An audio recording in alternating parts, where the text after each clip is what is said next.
terbongkarnya rahasia anak dari selingkuhan suamiku. Pagi itu, suasana rumah begitu hening.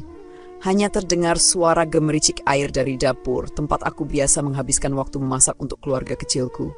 13 tahun menjalani pernikahan dengan Fadli, suamiku, aku pikir hidupku sudah cukup sempurna.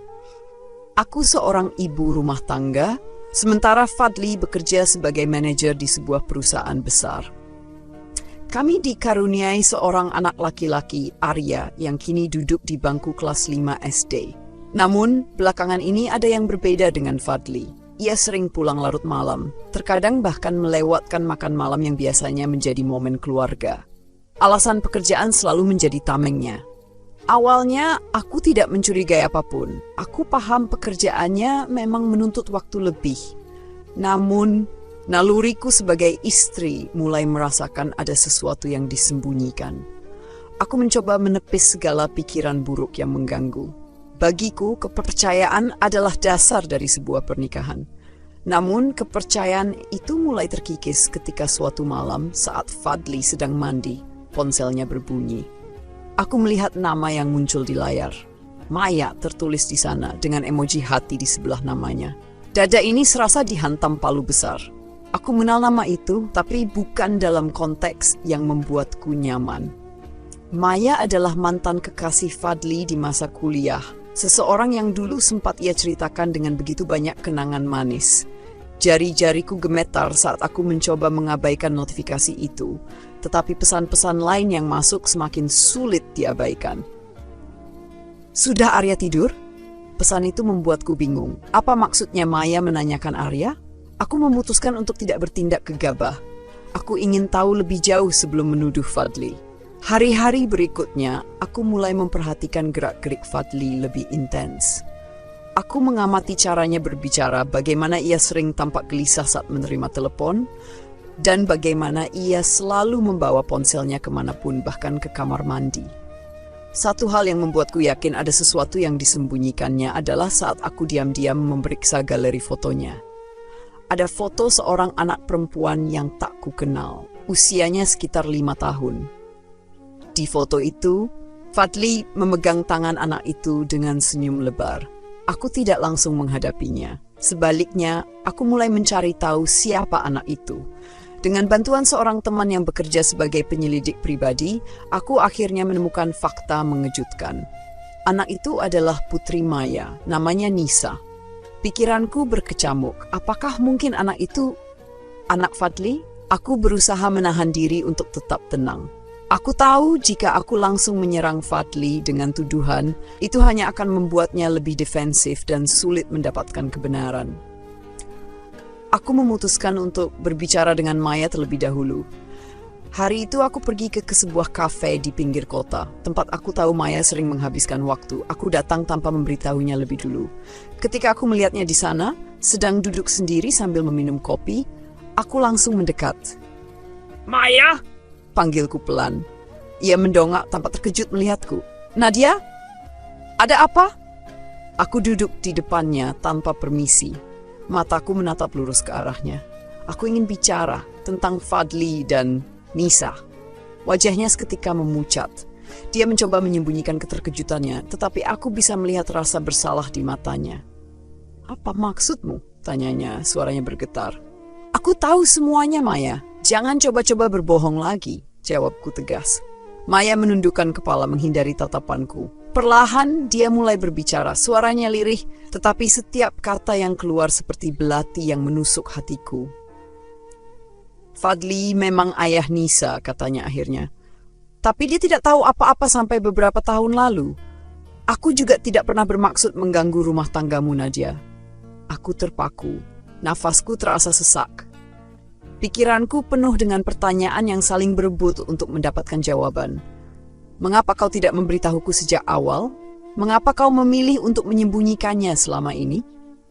Tanyaku dengan nada yang sulit aku kendalikan.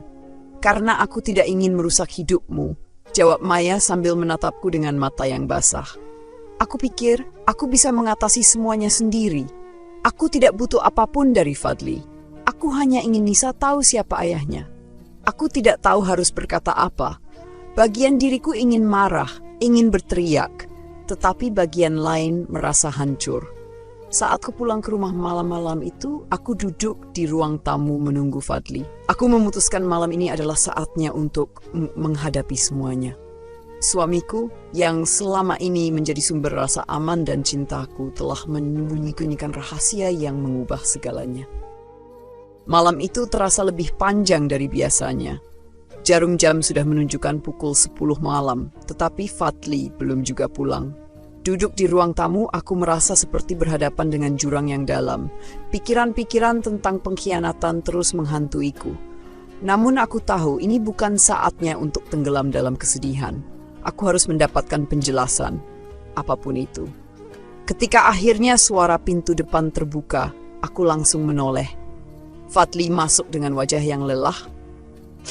Seperti biasa, ia melepas sepatu tanpa sadar bahwa aku sedang memperhatikannya dengan sorot mata yang berbeda dari sebelumnya. "Kok belum tidur, sayang?" tanyanya sambil meletakkan tas kerjanya di meja. Aku tidak menjawab. Aku hanya berdiri menatapnya tajam. Ia mengernyit, mungkin bingung dengan sikapku. "Kita harus bicara," ucapku dingin.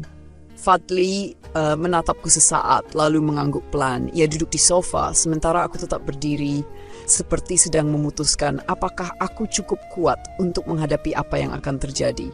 "Siapa Nisa?" tanyaku langsung, tanpa basa-basi. Aku melihatnya terkejut. Ekspresi wajahnya berubah dari kelelahan menjadi waspada dalam sekejap. "Nadia, aku bisa jelaskan." "Jangan berani-berani berbohong, Fadli," potongku tajam. "Aku sudah tahu. Aku bertemu Maya hari ini. Dia sudah memberitahuku segalanya." Fadli terdiam. Matanya mencari-cari sesuatu dalam tatapanku, mungkin secuil pengampunan atau setidaknya ruang untuknya menjelaskan. Namun, aku tidak memberinya kesempatan untuk mengulur waktu. "Berapa lama kau berniat menyembunyikan ini dariku? Berapa lama lagi kau ingin aku hidup dalam kebohongan, berpikir kau adalah suami yang sempurna?" Suaraku mulai getar. Fadli menarik napas panjang lalu menundukkan kepala. "Aku tidak tahu harus mulai dari mana, Nadia," katanya pelan. "Mulailah dari awal," balasku dingin. Ia mengangkat kepalanya, menatapku dengan mata yang penuh penyesalan. "Aku tahu tentang Nisa sekitar 3 tahun lalu. Maya menghubungiku waktu itu. Dia bilang dia tidak mau aku ikut campur, tapi dia pikir aku punya hak untuk tahu bahwa aku punya anak darinya." "Dan kau memutuskan untuk tidak memberitahuku?" tanyaku dengan nada tajam. Aku takut, Nadia," jawabnya jujur. "Aku tahu itu salah, tapi aku tidak ingin menghancurkan rumah tangga kita. Aku pikir selama aku menjaga jarak, semuanya akan baik-baik saja." Tapi Maya mulai memintaku untuk setidaknya hadir dalam hidup Nisa. Aku tidak bisa mengabaikan anakku sendiri. Kata-katanya seperti badai yang menghantam. Aku tidak tahu mana yang lebih menyakitkan, fakta bahwa dia memiliki anak dari wanita lain, atau kenyataan bahwa dia memilih menyembunyikan semuanya dariku selama bertahun-tahun. "Apa kau mencintainya?" tanyaku, hampir berbisik. Fadli menggeleng cepat. "Tidak, Nadia. Aku tidak pernah mencintainya lagi. Itu masa lalu. Aku mencintaimu, hanya kamu." Aku tertawa pahit. "Kamu mencintaiku, tapi kamu malah membagi waktumu dengan anak dari hubungan gelapmu. Bagaimana kamu bisa mengatakan itu tanpa merasa bersalah?" Fadli mencoba mendekat, tetapi aku mundur. Aku tidak ingin disentuh olehnya. "Nadia, aku tahu aku salah. Aku tahu aku sudah menyakiti kamu, tapi aku tidak tahu harus berbuat apa. Aku ingin menjaga kalian berdua tanpa harus kehilangan salah satu dari kalian." "Berdua?" tanyaku sambil menatapnya tajam. Aku bukan wanita yang bisa menerima suaminya membagi hidup dengan 2 keluarga, Fadli. Kau pikir aku bisa pura-pura tidak tahu dan hidup seperti ini selamanya? Air mataku mulai mengalir. Aku benci terlihat lemah di depannya, tetapi rasa sakit itu terlalu besar untuk ditahan. Kalau begitu, apa yang harus aku lakukan? Katakan Nadia. Aku akan lakukan apa saja, ucapnya dengan nada putus asa. Aku terdiam sesaat. Kata-kata itu terdengar seperti janji kosong bagiku. Bagaimana aku percaya pada seseorang yang telah menyembunyikan rahasia sebesar ini? "Pergi dari rumah ini untuk sementara waktu," kataku akhirnya. "Aku butuh waktu untuk berpikir." Jangan ganggu aku dan jangan bawa Arya dalam urusan ini. Fadli terlihat terpukul, tetapi ia tidak membantah. Dengan langkah berat, ia pergi ke kamar untuk mengemasi beberapa barang. Saat dia keluar, aku tidak mengatakan apa-apa lagi. Aku hanya menatapnya pergi, merasa seperti seorang tahanan yang baru saja mendengar vonis. Setelah dia pergi, keheningan kembali menyelimuti rumah ini. Aku menatap ke arah kamar Arya. Ia sudah tidur nyenyak, tidak menyadari badai yang sedang melanda keluarganya. Aku berjanji pada diriku sendiri, apapun yang terjadi, aku akan melindungi Arya dari luka ini.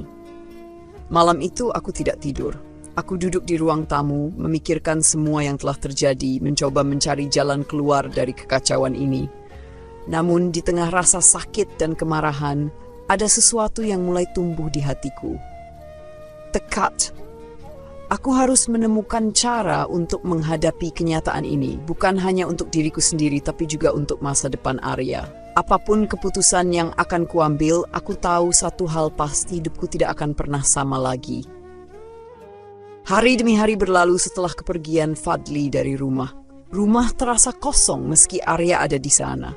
Ia tidak banyak bertanya, mungkin karena aku berusaha keras untuk bersikap normal di depannya. Tetapi di balik senyum dan sikap tenangku, hatiku seperti dirajam ribuan duri. Suatu sore, ketika aku sedang menyiapkan makan malam, Arya tiba-tiba datang ke dapur dengan wajah penasaran. "Ma, kenapa papa nggak pulang-pulang?" tanyanya polos. Pertanyaan itu menghantamku seperti petir. Aku terdiam, mencoba merangkai jawaban yang tidak akan menyakiti hatinya. "Papa lagi sibuk kerja, nak," jawabku sambil tersenyum. Meski suara ini terdengar bergetar. Dia harus tinggal di luar kota untuk sementara waktu. Arya memiringkan kepala, matanya yang besar menatapku tajam, seolah-olah tahu aku sedang berbohong. Namun ia tidak mengatakan apa-apa lagi. Ia hanya mengangguk pelan dan berjalan kembali ke ruang tamu. Setelah Arya pergi, aku bersandar di meja dapur. Air mata yang kutahan selama ini akhirnya tumpah. Aku menutupi wajah dengan kedua tangan, menangis tanpa suara. Aku tidak ingin Arya mendengar. Di tengah tangisan itu, teleponku berbunyi. Aku meraih ponsel dan melihat nama Fadli muncul di layar. Aku ragu sejenak, tetapi akhirnya mengangkatnya. "Nadia," suara Fadli terdengar berat.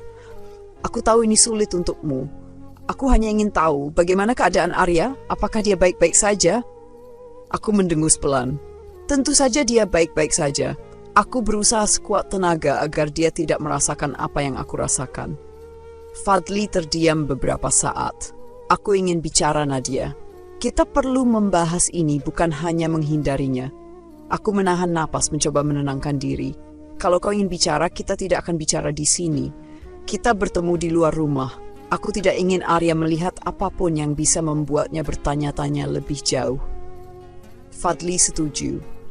Kami memutuskan untuk bertemu di sebuah kafe kecil di pusat kota keesokan harinya. Malam itu, aku tidak bisa tidur lagi. Pertemuan dengan Maya, pengakuan Fadli, dan semua luka yang ia timbulkan terus berputar di pikiranku. Keesokan harinya, aku tiba di kafe lebih awal. Tempat itu sepi, hanya ada beberapa pengunjung yang duduk di sudut-sudut ruangan. Aku memilih meja yang terletak di dekat jendela, mencoba mengalihkan pikiranku dengan memandang jalanan di luar. Tak lama kemudian, Fadli datang. Ia tampak lebih kurus dibandingkan terakhir kali aku melihatnya. Matanya menunjukkan kelelahan yang sama seperti yang kurasakan. Ia duduk di depanku tanpa berkata apa-apa, hanya menatapku dengan penuh rasa bersalah. "Kau bilang ingin bicara," kata akhirnya memecah keheningan. "Jadi, bicara." Fadli menarik napas panjang. "Aku tahu aku sudah menghancurkan kepercayaanmu, Nadia. Aku tidak tahu bagaimana caranya memperbaiki semua ini, tapi aku ingin mencoba. Aku ingin kita kembali seperti dulu." Aku tertawa pahit. "Seperti dulu? Kau pikir itu mungkin setelah apa yang kau lakukan?" Fadli menunduk. "Aku tahu aku tidak pantas meminta apapun darimu. Tapi aku benar-benar menyesal. Aku ingin memperbaiki semuanya. Aku ingin tetap menjadi ayah untuk Arya dan suami untukmu." "Kau ingin memperbaiki semuanya? Bagaimana caranya, Fadli?" "Dengan terus bertemu anak dari selingkuhanmu. Dengan tetap menjalin hubungan dengan Maya atas nama anak itu." Suaraku meninggi, membuat beberapa orang di kafe menoleh. Fadli tampak gugup. Aku tidak mencintai Maya, Nadia. Aku hanya merasa bertanggung jawab pada Nisa. Dia tidak bersalah dalam semua ini. Aku menatapnya tajam. Dan aku? Apa aku harus menanggung semuanya sendirian? Apa aku harus menerima kenyataan bahwa suamiku punya anak dari wanita lain, lalu pura-pura semuanya baik-baik saja? Fadli mencoba meraih tanganku, tetapi aku menariknya. Aku tidak ingin disentuh olehnya. Aku tidak tahu, Nadia. Aku hanya ingin kita mencoba. Demi Arya, demi keluarga kita, katanya putus asa. Aku menggeleng. Keluarga kita sudah hancur sejak kau memutuskan untuk menyembunyikan ini dariku. Aku tidak tahu apakah aku bisa memaafmu, Fadli. Aku tidak tahu apakah aku bisa hidup dengan kenyataan ini. Fadli menundukkan kepalanya.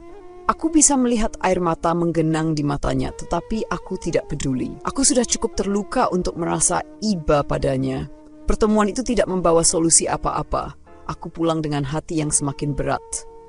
Di rumah, aku memeluk Arya erat-erat, mencoba menemukan ketenangan di tengah kekacauan ini.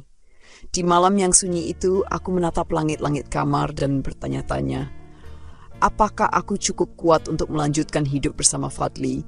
Ataukah ini saatnya bagiku untuk pergi dan membangun hidup yang baru? Setelah malam itu, aku merasa seperti hidup dalam kehampaan. Tidak ada yang terasa nyata. Segalanya adalah bayangan kabur dari kehidupan yang pernah kuanggap sempurna. Hari-hari berlalu dengan monoton. Aku mengurus Arya, menjalankan pekerjaan rumah. Tetapi pikiranku terus dipenuhi oleh pertanyaan yang tak pernah berhenti berputar. Apa aku masih mencintai Fadli? Beberapa minggu kemudian, sebuah panggilan tak terduga mengubah arah pikiranku. Itu dari Maya. Awalnya, aku ingin mengabaikan panggilan itu, tetapi naluri lain memaksaku menjawab. Nadia? Suaranya terdengar pelan, penuh keraguan. Ada apa lagi, Maya? Tanyaku dingin. Aku tahu aku mungkin tidak pantas berbicara denganmu, tapi aku butuh bantuanmu, katanya. Aku terdiam, bingung mendengar permintaannya. Apa maksudmu? Nisa sakit. Dia dirawat di rumah sakit karena demam tinggi dan komplikasi paru-paru. Aku sudah mencoba segalanya, tapi aku tidak punya cukup uang untuk perawatan lanjutan. Suaranya pecah di ujung kalimat. Rasa marahku kembali membara. Dan kau pikir aku adalah orang yang tepat untuk dimintai bantuan setelah apa yang kau lakukan pada keluargaku. Aku tahu ini mungkin salah besar, Nadia. Tapi aku tidak tahu harus kemana lagi. Aku hanya memikirkan Nisa. Dia anak Fadli juga, dan dia membutuhkan bantuan sekarang, katanya dengan suara yang hampir tak terdengar. Maya memutuskan panggilan sebelum aku sempat menjawab. Aku melempar ponsel ke sofa dengan frustrasi. Amarahku bercampur dengan perasaan yang sulit kugambarkan. Bagian diriku yang manusiawi tidak bisa mengabaikan permohonan itu, tetapi sisi lain merasa ini adalah ujian yang terlalu kejam. Malam itu, aku memutuskan untuk mengunjungi rumah sakit tempat Nisa dirawat. Aku tidak tahu apa yang mendorongku untuk melakukannya. Mungkin aku ingin melihat langsung anak itu, anak dari pengkhianatan suamiku. Ketika aku sampai di rumah sakit, aku menemukan Maya duduk di lorong dengan wajah yang terlihat lebih tua dari terakhir kali aku melihatnya. Ia menoleh dan tampak terkejut melihatku. Nadia, kau datang, katanya dengan suara serak. Aku tidak datang untukmu, kataku dingin. Aku hanya ingin melihat anak itu. Maya mengangguk pelan dan mengantarku ke kamar rawat.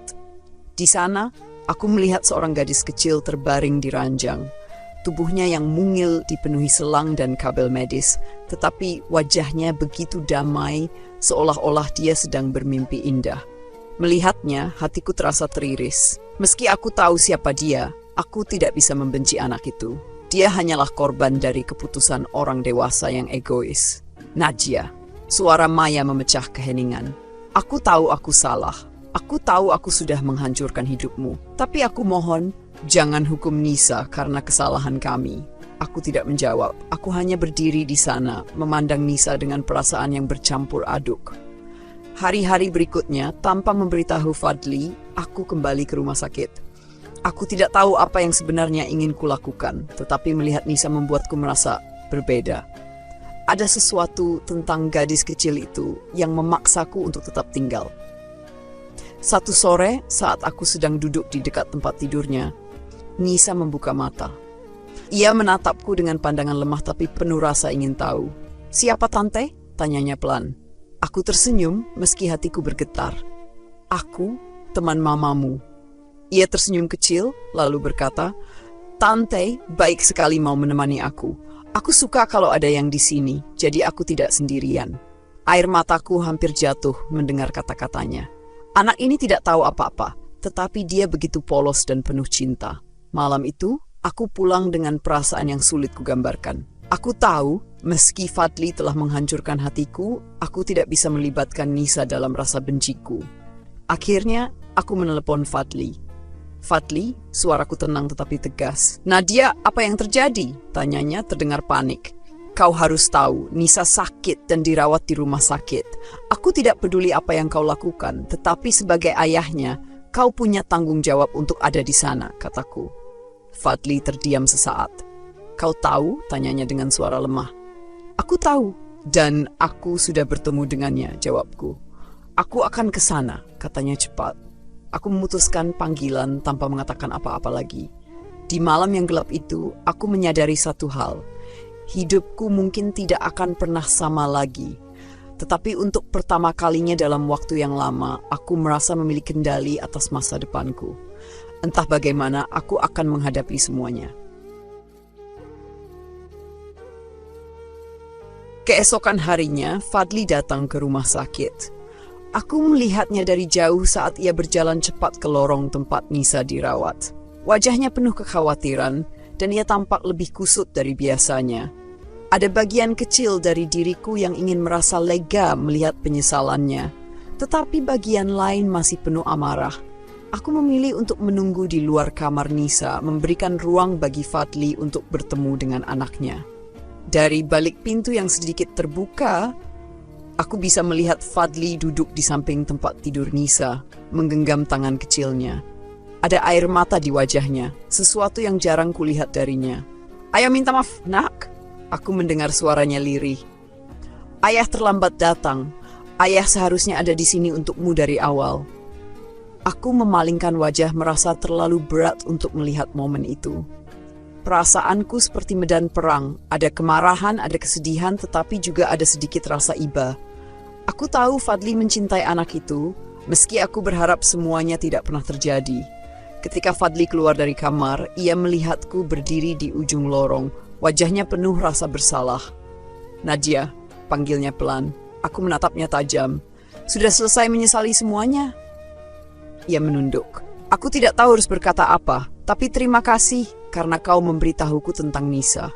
Aku mendekat, menjaga nada suaraku tetap tenang meski hatiku membara. "Fadli, aku memberitahumu karena itu tanggung jawabmu sebagai ayah. Bukan karena aku memaafkanmu." "Aku tahu," katanya dengan suara rendah. "Tapi aku ingin kita bicara lagi, Nadia. Aku ingin mencoba memperbaiki semuanya." Aku tertawa kecil, penuh kepahitan. "Kau selalu mengatakan itu, Fadli. Tapi kau tidak pernah berpikir tentang bagaimana aku merasakan semuanya." Fadli mencoba mendekat, tetapi aku mengangkat tangan menghentikannya. "Dengar, aku tidak tahu apakah aku bisa memaafkanmu. Saat ini, aku hanya ingin memastikan Arya dan Nisa tidak terluka lebih jauh. Setelah itu, aku tidak tahu." Fadli mengangguk, tampak putus asa. "Aku mengerti, tapi aku akan menunggu, Nadia. Aku akan melakukan apa saja untuk memperbaiki semuanya." Aku tidak menjawab. Aku meninggalkannya di lorong itu, kembali ke kamar Nisa.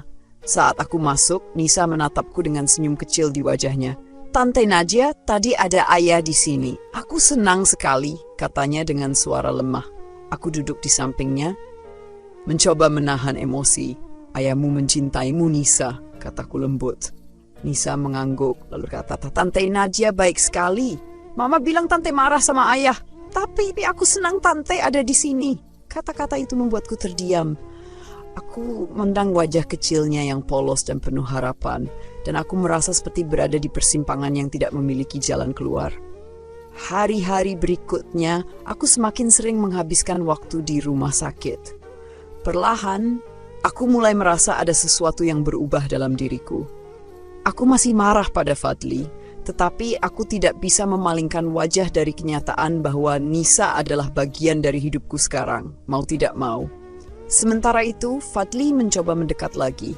Ia terus mengirim pesan, menanyakan kabar Arya dan Nisa, dan bahkan menawarkan untuk kembali ke rumah agar kami bisa membicarakan semuanya lebih serius. Tetapi aku belum siap. Suatu malam setelah Arya tertidur, aku duduk sendirian di ruang tamu memikirkan semuanya.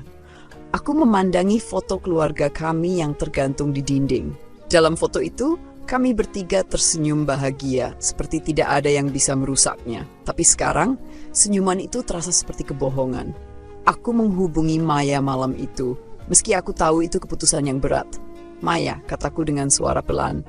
Ya, Nadia, jawabnya, terdengar hati-hati. Kita perlu bicara tentang Nisa, tentang masa depan, tentang segalanya. Maya terdiam beberapa saat sebelum akhirnya menjawab. Aku setuju, katakan kapan dan di mana. Kami memutuskan untuk bertemu di tempat yang netral. Pertemuan itu akan menjadi momen penentuan bagiku, bagi Nisa, dan bagi semua orang yang terlibat. Aku tahu ini tidak akan mudah. Tapi untuk pertama kalinya, aku merasa siap untuk menghadapi semuanya. Bukan hanya untuk diriku sendiri, tetapi juga untuk Arya dan Nisa. Keesokan harinya, Fadli datang ke rumah sakit. Aku melihatnya dari jauh saat ia berjalan cepat ke lorong tempat Nisa dirawat.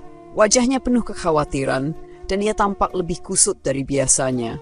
Ada bagian kecil dari diriku yang ingin merasa lega melihat penyesalannya, tetapi bagian lain masih penuh amarah. Aku memilih untuk menunggu di luar kamar Nisa, memberikan ruang bagi Fadli untuk bertemu dengan anaknya. Dari balik pintu yang sedikit terbuka, aku bisa melihat Fadli duduk di samping tempat tidur Nisa, menggenggam tangan kecilnya. Ada air mata di wajahnya, sesuatu yang jarang kulihat darinya. Ayah minta maaf, nak. Aku mendengar suaranya lirih. Ayah terlambat datang. Ayah seharusnya ada di sini untukmu dari awal.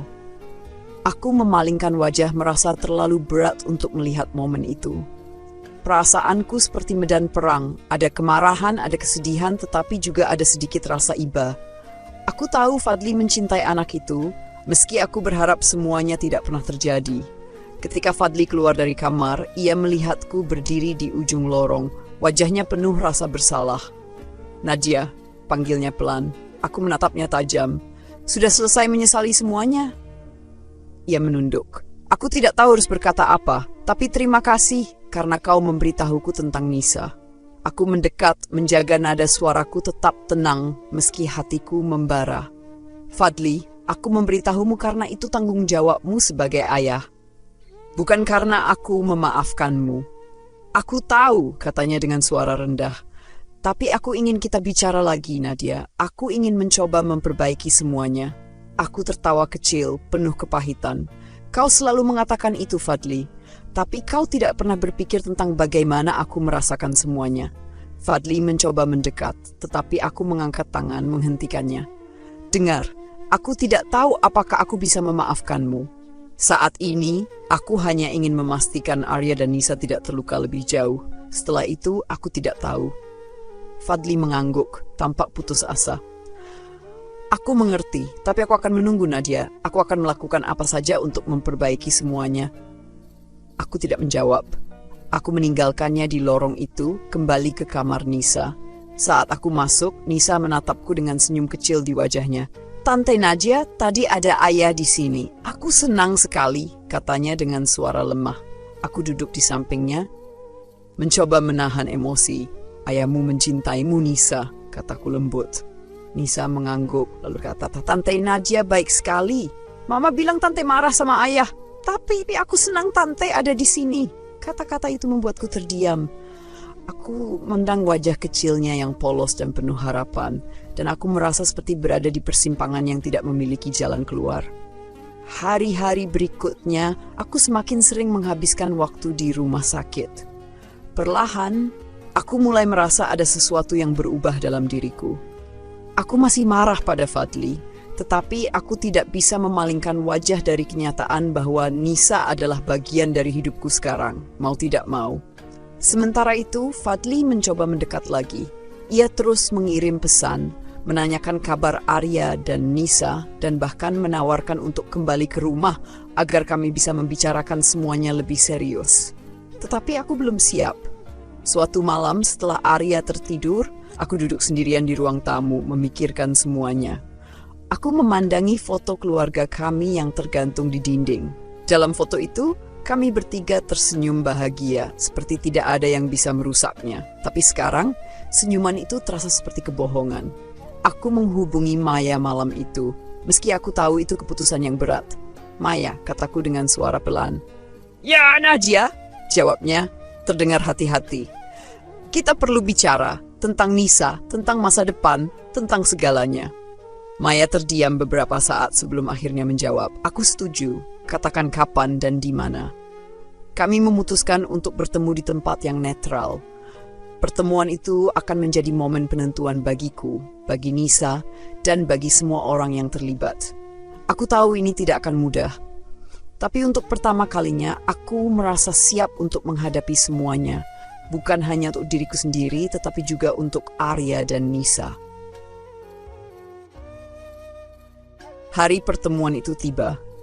Aku memilih kafe kecil di pinggiran kota, tempat yang jauh dari keramaian. Aku ingin suasana yang tenang, setidaknya untuk mengendalikan segala emosi yang terus berkecamuk dalam diriku. Maya datang lebih dulu. Ia duduk di sudut ruangan, tampak gugup. Matanya tampak lelah, mungkin karena tekanan hidup yang tak mudah ia tanggung.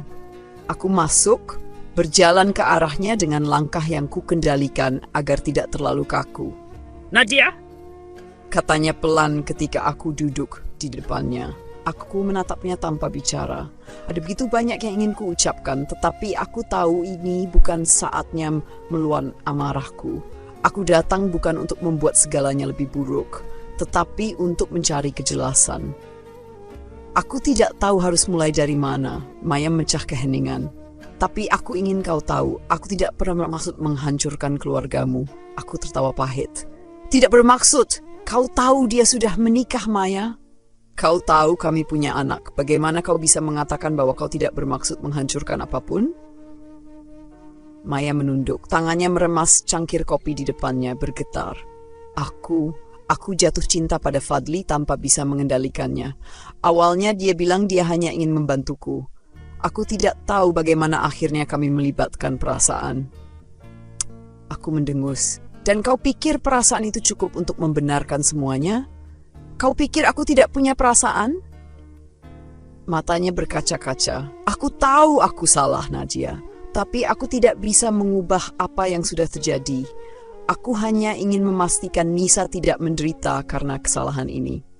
Suara Maya melemah, dan aku melihatnya sebagai seorang wanita yang juga terjebak dalam kekacauan yang diciptakannya sendiri.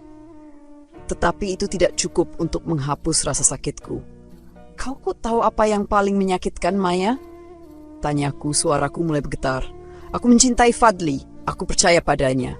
Aku menyerahkan segalanya untuk keluarga kami, hanya untuk mengetahui bahwa aku hanyalah pilihan kedua di balik kebohongannya."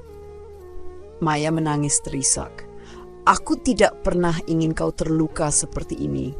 Aku bahkan pernah berpikir untuk pergi, tapi aku terlalu lemah.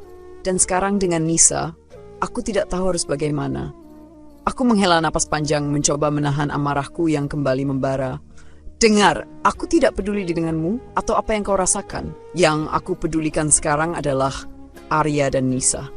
Dua anak yang tidak bersalah dalam semua ini. Kita harus memutuskan sesuatu yang jelas, sesuatu yang tidak akan merusak mereka lebih jauh." Maya mengangguk pelan. "Aku setuju. Aku akan melakukan apa saja untuk memastikan Nisa tidak kehilangan masa depannya. Jika kau ingin aku pergi, aku akan pergi." Aku menatapnya tajam. "Pergi? Kau pikir itu solusinya? Bagaimana dengan Nisa? Kau tidak bisa hanya meninggalkannya." Maya terdiam, air matanya terus mengalir. Aku tahu ia tidak punya jawaban untuk itu. Saat itu, aku menyadari bahwa tidak ada jalan keluar yang mudah. Tidak ada solusi yang sempurna. Tetapi aku harus membuat keputusan, karena jika tidak, semua ini akan terus menghancurkan kami. Aku tidak tahu apakah aku bisa memaafkan kalian. kataku akhirnya. Tapi aku tahu satu hal, aku tidak akan membiarkan anak-anak kita tumbuh dengan luka yang sama seperti yang aku rasakan sekarang. Jadi, apapun yang terjadi, kita harus bekerja sama untuk memastikan mereka bahagia. Maya menatapku dengan mata yang penuh air mata. Terima kasih, Nadia. Aku tidak pantas mendapatkan ini, tapi aku berjanji akan melakukan yang terbaik untuk Nisa. Aku mengangguk, merasa lelah dengan segala emosi yang telah kurasakan selama ini. Setelah percakapan itu, aku pulang dengan perasaan campur aduk. Di satu sisi, aku merasa lega karena telah mengungkapkan segalanya. Di sisi lain, aku masih merasa terjebak dalam luka yang sulit disembuhkan. Ketika aku sampai di rumah, Arya langsung berlari ke pelukanku. Aku memeluknya erat, mencari ketenangan dalam kehangatan tubuh kecilnya. "Mama, kenapa Mama sedih?" tanyanya polos. Aku tersenyum tipis, berusaha menahan air mata. "Mama nggak sedih, sayang. Mama cuma capek." Arya menatapku dengan mata kecilnya yang penuh cinta, lalu berkata, "Kalau Mama capek, Arya mau Mama istirahat." "Arya sayang Mama." Aku menangis di pelukannya, merasa bahwa di tengah semua kekacauan ini, Arya adalah satu-satunya hal yang membuatku tetap berdiri. Aku harus kuat, bukan hanya untuk diriku sendiri, tetapi juga untuk anakku. Di malam yang sunyi itu, aku membuat keputusan besar. Aku akan tetap melanjutkan hidup, meski sulit. Entah bagaimana, aku akan menemukan jalan untuk berdamai dengan luka ini. Untuk Arya, untuk Nisa, dan untuk diriku sendiri. Hari-hari berlalu dengan perlahan, tapi aku merasa diriku semakin kuat. Aku mengambil keputusan untuk tidak terjebak dalam amarah dan kebencian karena aku tahu itu hanya akan menggerogoti kebahagiaanku sendiri. Aku mulai membuka komunikasi dengan Fadli, bukan karena aku sepenuhnya memaafkannya, tetapi karena aku tahu bahwa Arya dan Nisa membutuhkan kehadiran kami berdua dalam hidup mereka. Fadli, yang selama ini penuh penyesalan, mulai menunjukkan perubahan. Ia lebih bertanggung jawab sebagai seorang ayah, bahkan berusaha membangun kembali kepercayaanku. Namun, aku tahu hubungan kami tidak akan pernah sama. Luka yang ia tinggalkan terlalu dalam untuk disembuhkan sepenuhnya. Suatu sore, aku mengundang Maya ke rumah. Aku tahu ini keputusan yang sulit, tetapi aku ingin Nisa dan Arya merasa mereka memiliki keluarga yang utuh, meski dalam situasi yang tidak biasa. Maya datang dengan wajah ragu-ragu, tetapi saat Nisa dan Arya bermain bersama, aku melihat senyum di wajah mereka yang menghapus sedikit beban di hatiku. "Nadia," kata Maya saat kami duduk di dapur sambil memandangi anak-anak. "Aku tahu aku tidak pernah bisa menggantikan apa yang hilang dalam hidupmu. Tapi aku berterima kasih karena kau masih memberi Nisa kesempatan untuk merasakan kebahagiaan." Aku menatapnya dan mengangguk. "Ini bukan tentang kau atau aku, Maya. Ini tentang mereka. Aku tidak ingin mereka tumbuh dengan luka yang sama seperti yang kita rasakan." Waktu terus berjalan dan meski semuanya tidak sempurna, kami mulai menemukan cara untuk hidup berdampingan. Aku tetap memilih menjalani hidupku sendiri, fokus pada Arya dan kebahagiaannya. Fadli dan aku sepakat untuk tidak memaksakan hubungan kami kembali. Kami menjadi teman baik, sesuatu yang tak pernah kubayangkan sebelumnya. Beberapa tahun kemudian, saat Arya dan Nisa berdiri di atas panggung sekolah mereka untuk menerima penghargaan akademik, aku merasa haru.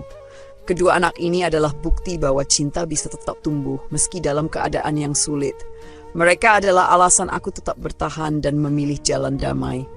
Dalam perjalanan pulang, Arya menggenggam tanganku erat. "Mama, aku senang punya Nisa. Dia sahabat terbaikku." Aku tersenyum, menahan air mata. "Mama juga senang, sayang. Kalian berdua adalah hal terbaik dalam hidup Mama." Nasihat dari cerita ini, dalam kehidupan kita sering menghadapi pengkhianatan, rasa sakit, dan kekecewaan yang tampak tak tertahankan.